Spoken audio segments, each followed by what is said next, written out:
소련이 미국을 베껴 만든 항공기, 가변형 저공 폭격기 수호이 24를 아시나요?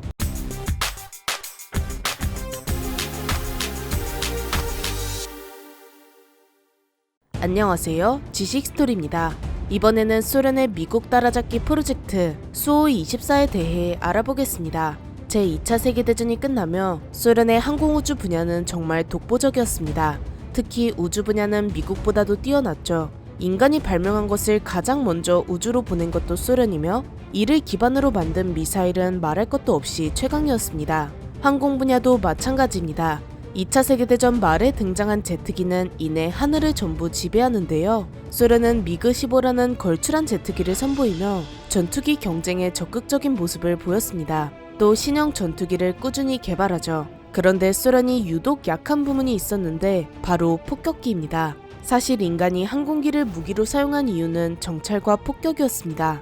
요격기 같은 전투기를 개발하는 것도 다 이를 돕기 위함인데 소련은 정작 폭격기에는 영 소질이 없었습니다. 무려 2차 세계대전이 끝날 때까지 자체적으로 폭격기를 개발하기도 힘들 정도였죠. 대신 불시착한 미국의 B-29를 가져와서 따라 만드는 게 고작이었습니다.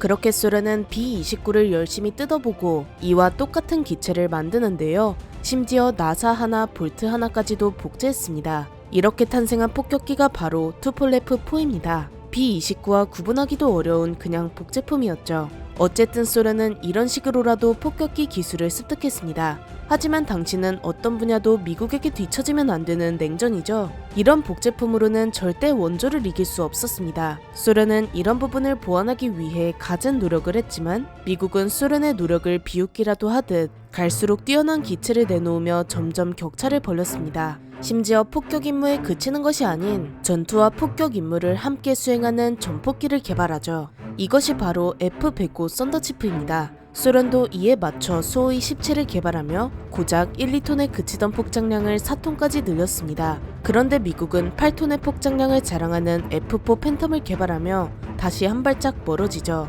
거기다 미국이 또 신형 기체를 개발한다는 소식을 접하는데요. 바로 초고속 저공 비행 전폭기 F-111 아드바크입니다. 당시엔 스텔스라는 기술이 개발되기 전이기에 레이더를 피하기 위한 온갖 방법을 연구했습니다. 초고고도로 비행하는 기체를 개발하기도 하고 마하 3 이상으로 빠르게 나는 기체를 만들기도 했습니다. 그리고 지상 레이더의 사각지대인 저공으로 다니는 기체도 만들었는데 이런 방법을 택한 기체가 F-111입니다. F-111은 100m 이하의 낮은 고도를 무려 마하 1.2 이상의 속도로 비행할 수 있습니다.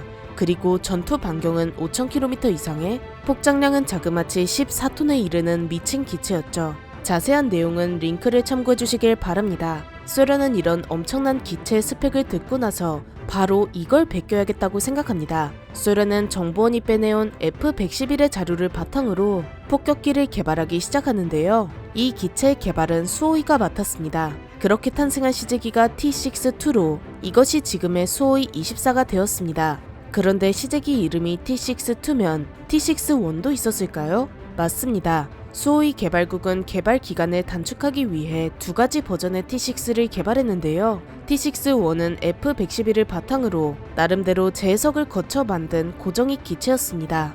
그리고 T-6-2는 F-111을 거의 따라 만든 가변익 항공기였죠. 만들고 보니 역시 미국의 선택이 옳았습니다. 레이더와 방공망을 피하는 것이 가장 중요하니 고도와 속도를 좀 더 자유롭게 조절할 수 있는 가변익기가 더 효율적이었습니다. 그렇게 T-6-2는 수호이 24라는 이름을 부여받고 1975년부터 소련의 하늘을 날게 되었죠.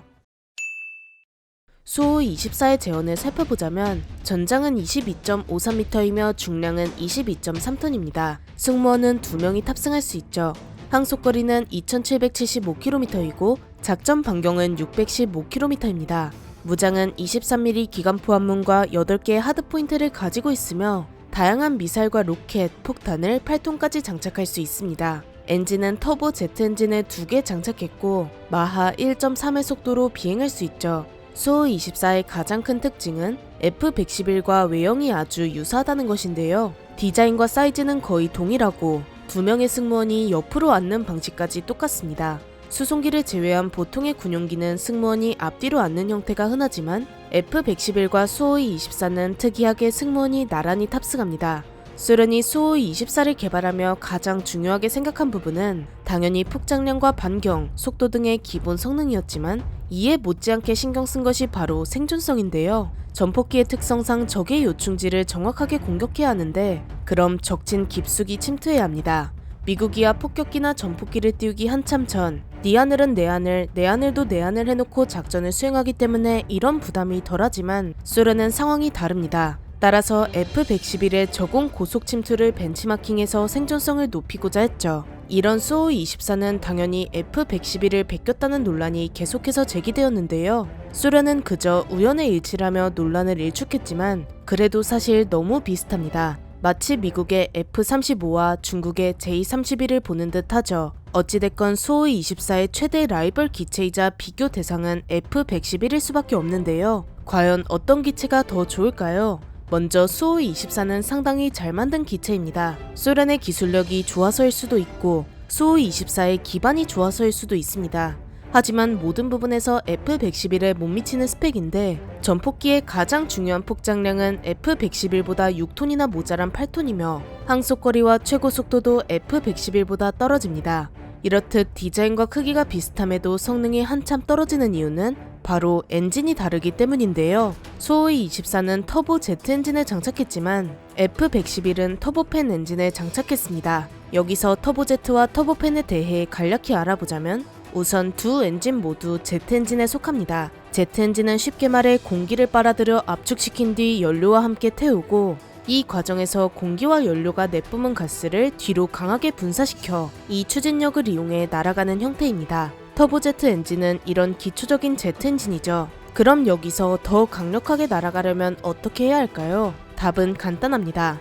가스를 더 빠른 속도로 내뿜으면 되겠죠. 그런데 제트 엔진이 이런 기초적인 방식으로는 가스를 빠르게 뿜는데 한계가 있었습니다. 이를 보완할 방법은 딱 하나, 바로 더 많은 가스를 내뿜으면 속도를 높일 수 있습니다. 여기서 바로 팬이 등장하는데 터보팬 엔진의 경우 앞에 달린 거대한 선풍기가 제트 엔진 속으로 다량의 공기를 빠르게 넣어줍니다. 그렇게 되면 더 많은 공기가 들어오게 되니 내뿜는 가스량도 많아지게 되죠. 이렇게 팬을 이용해 많은 공기를 유입시키고 일정하게 들어가게끔 조절할 수 있다 보니 연료가 적게 필요한 저속 비행에서도 엔진에 크게 무리가 가지 않습니다. 이런 여러가지 복잡한 원리들이 있지만 한마디로 터보팬 제트 엔진이냐 그냥 제트 엔진이냐는 엄청난 차이인데요. 수호이-24는 기술력이 부족해 그냥 제트 엔진을 달았고 F-111은 터보팬 제트 엔진을 달았습니다. 따라서 기본 성능도 차이가 날 수밖에 없죠. 그래도 수호이-24는 소련이 만든 전폭기치고 훌륭해서